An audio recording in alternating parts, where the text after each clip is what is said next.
Rekan-rekan, selamat datang kembali di Bimbingan Persona. Assalamualaikum warahmatullahi wabarakatuh. Selamat bagi rekan-rekan yang telah mengikuti tes administrasi, kemudian lolos ke tahap TKD, dan telah lolos tahapan TKD dan core value, serta tes TBI untuk FHCI BUMN. Nah, untuk proses selanjutnya, dalam proses seleksi BUMN ini yakni adalah TKB atau tes kompetensi bidang. Nah, di sini kita akan bahas mengenai TKB BUMN posisi General Banking Staff. Sebelum kita mulai, jangan lupa like, comment, share, dan subscribe channel ini agar channel ini lebih berkembang lagi dan bisa memberi banyak manfaat buat rekan-rekan yang akan mencari kerja. Bukan hanya BUMN saja, nanti saya juga akan memberikan tips-tips mengenai cara lolos seleksi di suatu perusahaan. Oke, langsung saja kita mulai ke pengertian posisi General Banking Staff ini. Oke, di sini untuk General Banking Staff merupakan posisi setingkat staff yang akan bekerja di berbagai area mendukung penuh proses bisnis perusahaan. Dalam hal ini merupakan perbankan. Kemudian GBS atau General Banking Staff ini dibekali dengan pendidikan dan pelatihan yang berfokus pada keuangan dan perkreditan. Serta untuk tugas dan tanggung jawabnya sendiri, yang pertama itu memberikan layanan prima kepada nasabah dalam melakukan transaksi perbankan. Kemudian mengumpulkan informasi yang berkaitan dengan klien atau calon klien dan menganalisis kebutuhan mereka. Kemudian memberikan penjelasan produk perbankan sesuai dengan kebutuhan nasabah, kemudian menanggapi keluhan dan menyelesaikan masalah pelanggan. Kemudian selanjutnya menjalankan manajemen kantor, ini tugas kantor hariannya, mengerjakan tugas-tugas administratif juga, ini adalah tanggung jawab tugas dan tanggung jawab GBS. Kemudian melakukan fungsi pendukung administrasi ADHOC atau tugas manajemen kantor. Yang terakhir, melakukan pengelolaan data untuk mendukung operasional unit bisnis. Ini adalah secara general tugas dan tanggung jawab GBS. Nah, untuk lebih detailnya ketika rekan-rekan masuk itu akan diberikan job desk, KPI, struktur organisasi yang akan rekan-rekan jalani di berbagai posisi untuk di general banking staff ini ya. Oke, ini adalah gambaran umum saja. Dan kita akan masuk ke latihan soal untuk TKB ini. Nah, kita mulai ke contoh soal dan pembahasan tentang kredit perbankan. Ini adalah salah satu soal ya buat rekan-rekan latihan. Coba rekan-rekan kerjakan nomor 1, silahkan di pause soalnya. Oke, kita akan bahas.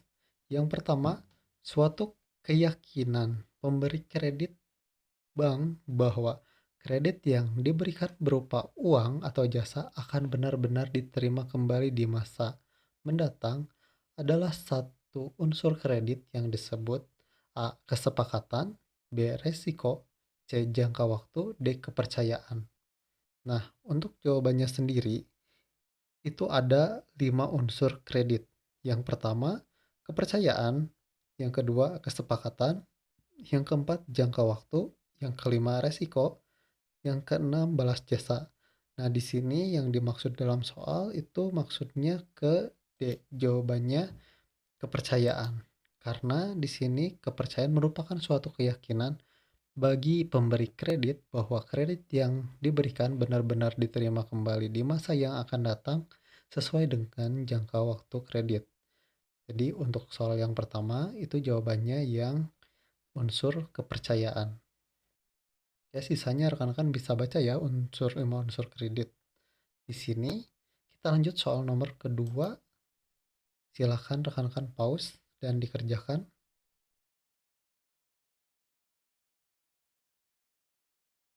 Oke, untuk nomor 2, berdasarkan tujuan kredit dibagi menjadi 3. Yang pertama, pilihan jawaban yang A, kredit perdagangan, kredit penjualan, atau kredit pembelian. Yang B, kredit konsumtif, kredit produktif, dan kredit perdagangan. Yang C, buku kredit, kredit bersama, kredit perorangan. Atau yang D, kredit produktif, buku kredit, atau kredit penjualan. Nah, di sini kita lihat untuk tujuan kredit. Di sini ada 3, yakni kredit produktif merupakan kredit atau pinjaman yang bertujuan untuk menghasilkan sesuatu hal baik penghasilan maupun aset. Yang kedua, kredit konsumtif merupakan kredit atau pinjaman uang yang dimaksudkan bukan untuk kebutuhan atau kegiatan yang menghasilkan, melainkan keinginan semata. Yang ketiga, kredit perdagangan adalah kredit yang peruntukannya bagi nasabah yang memiliki usaha bidang perdagangan dan jasa. Jadi jawabannya yakni kredit konsumtif, kredit produktif, dan kredit perdagangan. Ini untuk jawaban yang kedua. Oke, kita lanjut ke soal yang ketiga. Silahkan dikerjakan. Soal yang nomor ketiga, produk bank sebagai produk penyaluran dana adalah A. Kredit, B. Tabungan, C. Giro, D. Deposito. Nah, kalau yang ini jawabannya adalah A. Kredit. Jadi, produk kredit itu ada dua ya. Ada dua jenis. Yang pertama produk simpanan seperti giro, deposito, tabungan, safe deposit box. Yang kedua penyaluran dana seperti kredit modal, kredit modal kerja, kredit konsumen, dan kredit investasi. Jadi jawabannya itu yang A. Produk yang penyaluran dananya adalah yang A. Oke, lanjut soal nomor 3, silahkan dikerjakan. Nomor 4, maaf, silahkan dikerjakan. Oke, soal nomor 4, produk lembaga keuangan berikut adalah menjanjikan setelah pensiun setiap bulannya akan mendapat sejumlah dana. Lembaga keuangan tersebut adalah A. Dana pensiun, B. Koperasi, C. Asuransi, atau D. Perdagangan. Nah, untuk yang keempat itu adalah dana pensiun. Dana pensiun merupakan di sini ya, dana pensiun merupakan perusahaan yang mengelola dana pensiun para pekerja. Perusahaan ini adalah perusahaan pemberi kerja atau perusahaan itu sendiri. Kita lanjut soal nomor 5. Silahkan di pause dan dikerjakan.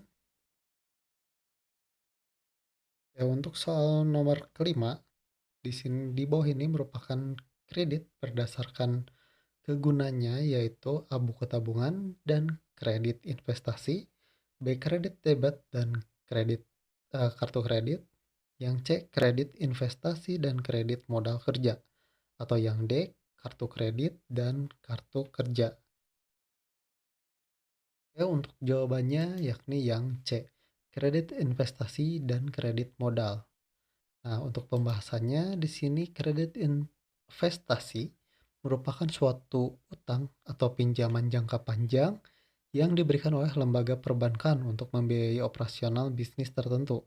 Sedangkan kredit modal kerja atau KMK merupakan program pemerintah hadir sebagai solusi yang ditawarkan bagi pelaku usaha yang kekurangan atau sedang membutuhkan modal. Jadi jawaban yang kelima adalah yang C. Soal selanjutnya, soal nomor 6. Silakan di pause dan dikerjakan dulu ya.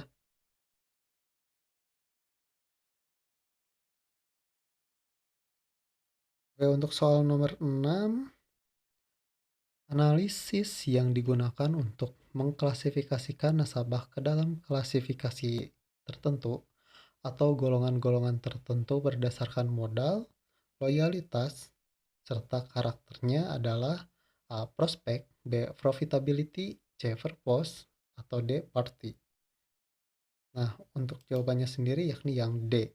Kenapa D? Kita lihat di sini pembahasannya. Prospek adalah gambaran mendetail atas peluang atau prospek usaha yang dijalankan oleh nasabah yang mengajukan pinjaman.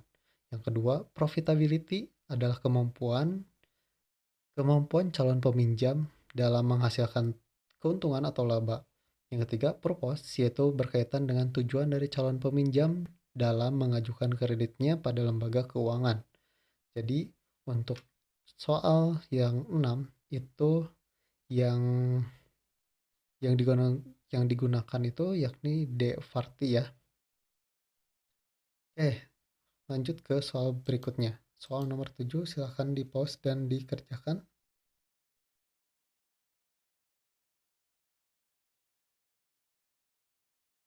Oke, kita baca soalnya. Jenis kredit fasilitas committed facility merupakan salah satu sifat fasilitas bank yang secara yuridis memiliki sifat bank harus memenuhi sesuai dengan perjanjian.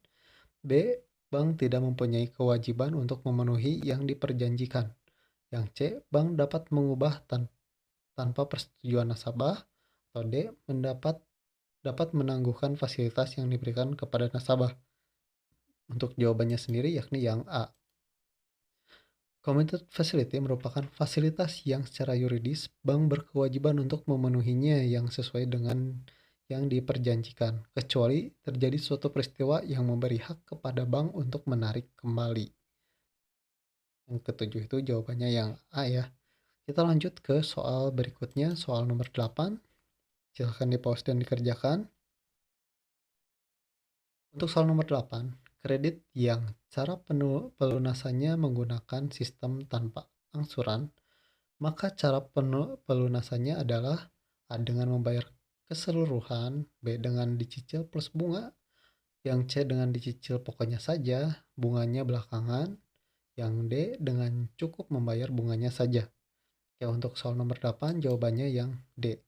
Dengan cukup membayar bunganya saja. Karena kredit yang cara penulisannya tanpa angsuran, maka pembayarannya secara keseluruhan plus bunga terhadap kredit yang diperoleh nasabah tanpa cicilan. Oke, soal selanjutnya, soal nomor 9. Silahkan dikerjakan.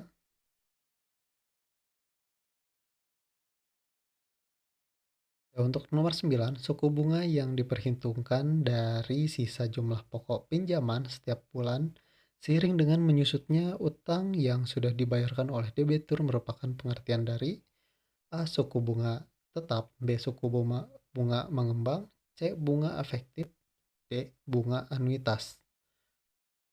Untuk jawabannya yakni yang C. Karena pembahasannya di sini suku bunga tetap atau fix adalah suku bunga yang bersifat tetap tidak berubah sampai jangka waktu atau sampai dengan tanggal jatuh tempo selama jangka waktu kredit ya. Kemudian yang kedua, suku bunga mengembang adalah suku bunga yang selalu berubah mengikuti suku bunga di pasaran.